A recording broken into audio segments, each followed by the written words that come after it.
হাউন uncle বান্ধবী বন্ধু আছে না? মুরব্বি আমরা করোনার চেয়ে শক্তিশালী। বড়ই দিয়ে ইফতার করেন না কেন? মোবাইল ফোন কে দিয়েছে? বুঝছে না পেঁয়াজ ছাড়াও কিন্তু রান্না হয়। কোন ক্লাস? শেখ হাসিনা পালায় না। ইটস মাই টার্ন হুমকি দেয়। আসো খেলবো। কোথায় খেলা হবে? কার সাথে খেলা হবে? আসেন খেলি কেমনটা লাগে?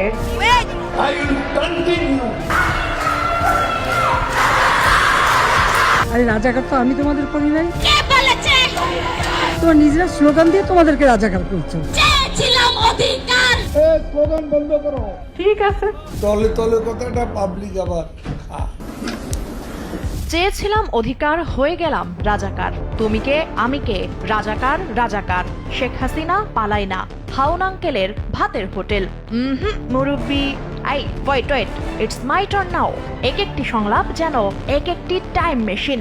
শুনলেই ফিরে যেতে হয় 2024 সালের সেই উত্তাল জুলাই অগাস্টে। এখনই টায়ার্ড হলে চলবে না। আরো কইতে আছে। সে সময় বাংলাদেশের দৈনন্দিন অভিধানে যেন নতুন এক ভাষার জন্ম হয়েছিল। ফেসবুক স্ক্রল করলেই উক্তি, টিকটক খুললেই সংলাপ, ইউটিউবের কমেন্টে ডায়লগ, চায়ের দোকানের আড্ডা থেকে বিশ্ববিদ্যালয়ের ক্যাম্পাস, সবখানেই চলতো সংলাপের বন্যা। আরো কিছু কথা লইয়া যান, ভাই যাইবেন যহ। এক একটি সংলাপ মুহূর্তেই হয়ে উঠেছিল মিম, ট্রল, স্ট্যাটাস, রিলস আর শর্টসের প্রাণ। রাজনৈতিক বক্তব্যের চেয়েও অনেক সময় একটি ছোট্ট সংলাপ মানুষের মনে বেশি দাগ কেটেছে। হাসতে হাসতেই মানুষ বুঝে নিয়েছে প্রতিবাদের ভাষা, বিদ্রুপের শক্তি আর কটাক্ষের গভীরতা। এখানে মাঠও আমাদের, প্লেয়ারও এমন রেফারিও আমার। আন্দোলনের সেই দিনগুলোতে সামাজিক যোগাযোগ মাধ্যম যেন পরিণত হয়েছিল এক বিশাল ডায়ালগ ফ্যাক্টরিতে। সকালবেলা যেই কথা কেউ বলতেন, বিকেলের মধ্যেই সেটি লাখো মানুষের মুখে মুখে। রাত পেরোতেই তা হয়ে যেত জাতীয় ট্রেন্ড। খেলতে চান? কবে খেলবেন বলেন? এত লম্বা কথাটা আসে কোত্থেকে? আজও সেই সংলাপগুলো শুনলে অনেকের মুখে অজান্তেই হাসি ফুটে ওঠে, আবার অনেকের চোখের সামনে ভেসে ওঠে আন্দোলনের উত্তাল দিনগুলোর স্মৃতি। ব্যঙ্গ, বিদ্রুপ, প্রতিবাদ আর হাস্যরস সব মিলিয়ে এগুলো এখন বাংলাদেশের সাম্প্রতিক রাজনৈতিক ইতিহাসের এক অনন্য সাংস্কৃতিক দলিল। ফখরুল ভালো থাকতে দেবে না। ফখরুল ইসলাম আলমগীর দিশেহারা, চোখে অন্ধকার দেখছে।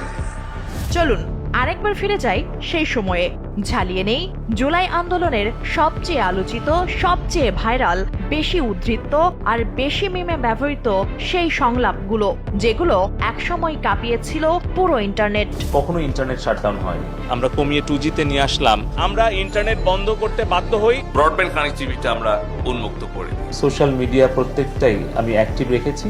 আমরা ইন্টারনেট বন্ধ করিনি, ইন্টারনেট বন্ধ হয়ে গেছে। আপনি পালান মূলত একটি ভিডিও থেকেই ছড়িয়ে পড়া এই দুই শব্দ মুহূর্তেই সামাজিক যোগাযোগ মাধ্যমে ভাইরাল হয়ে যায়।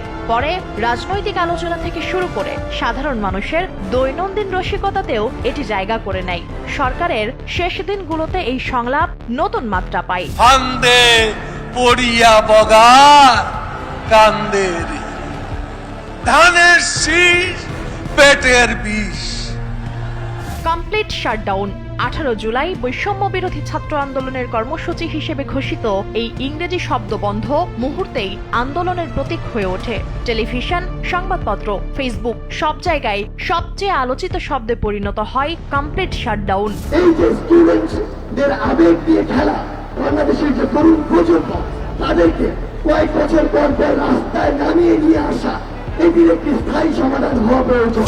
জুলাই আন্দোলনের সবচেয়ে বিতর্কিত রাজনৈতিক বক্তব্যগুলোর একটি আসে তৎকালীন প্রধানমন্ত্রী শেখ হাসিনার ভাষণে। তিনি বলেছিলেন, মুক্তিযোদ্ধার নাতি নাতনিরা চাকরি পাবে না, তাহলে কি রাজাকারের নাতি নাতনিরা চাকরি পাবে?